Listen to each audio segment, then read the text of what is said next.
కచుడు శుక్రుని వద్ద సెలవు తీసుకుని తన లోకానికి పోయే సమయంలో దేవయాని అడ్డు వచ్చి అతనిని పోవద్దని తనను వివాహమాడమని ప్రతిమాలింది. కచుడు గురుపుత్రి సోదరితో సమానం కనుక వివాహం పొసగదని చెప్పాడు.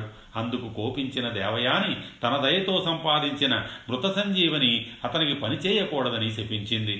కచుడు అది తనకు ఉపయోగించకపోయినా తన వద్ద ఉపదేశం పొందిన వారికి పనిచేస్తుందని చెప్పి తనకు కలిగిన శాపానికి ప్రతిశాపంగా దేవయానిని క్షత్రియుడు పెళ్లాడతాడని చెప్పి తన లోకానికి వెళ్ళాడు. ఒకరోజు రాక్షసరాజపుత్రి శర్మిష్ఠ గురుపుత్రి దేవయాని 1000 మంది చెలికెత్తలతో వనవిహారానికి వెళ్ళారు.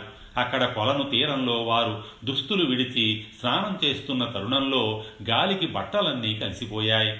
బయటకు వచ్చిన దేవయాని దుస్తులు శర్మిష్ఠ వేసుకుంది. కానీ దేవయాని తాను బ్రాహ్మణ కన్యనని, ఒకరు విడిచిన దుస్తులు వెయ్యనని చెప్పింది.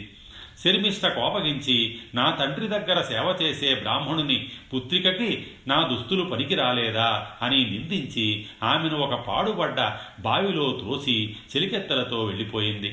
ఆ సమయానికి అటుగా వచ్చిన యయాతి మహారాజు ఆమెను రక్షించి ఆమె వృత్తాంతం తెలుసుకొని తన రాజ్యానికి వెళ్ళాడు. ఆ తరువాత దేవయాని అక్కడకు వచ్చిన తన చెలికెత్తెలతో తాను తిరిగి వృషపరువుని రాజ్యానికి రానని తన తండ్రికి చెప్పమంది. శుక్రుడు దేవయానిని ఎంత అనునయించినా నిష్ఫలం కావడంతో శుక్రుడు కూడా నగరాన్ని విడిచి వెళ్లాలని నిర్ణయించుకున్నాడు. విషయం తెలిసి అక్కడకు వచ్చిన వృషపరువుడు శుక్రుని దయ లేకుండా తాము జీవించలేమని, వారు ఏది కావాలన్నా ఇస్తానని వేడుకున్నాడు. శుక్రుని తరపున దేవయాని శర్మిష్ఠ 1000 మంది చెలికెత్తలతో తనను సేవిస్తే తామిరువురు నగరంలో ఉంటామని చెప్పింది. వృషపరువుడు అందుకు అంగీకరించాడు. యయాతి దేవయానుల వివాహం. దేవయాని తన చెలికెత్తలతో అదే వనవిహారానికి వెళ్ళి అక్కడ తిరిగి యయాతిని చూసింది. దేవయాని యయాతితో తామిరువురికి ఒకసారి పాణిగ్రహణం జరిగింది కనుక తనను అతడు వివాహం చేసుకోవాలని కోరింది.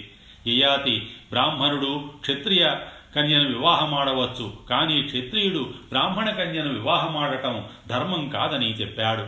పట్టువదలని దేవయాని తన తండ్రిని రప్పించి తండ్రిచే అందుకు అంగీకారాన్ని పొంది యయాతిని వివాహమాడింది. యయాతి తన భార్యతోనూ ఆమె చెలికెత్తెలతో తన రాజ్యానికి చేరుకోవడానికి ఆయత్తమైన సమయంలో శుక్రుడు శర్మిష్ఠ వృషపరువుని కూతురని ఆమెను దూరంగా ఉంచమని ప్రత్యేకంగా చెప్పాడు.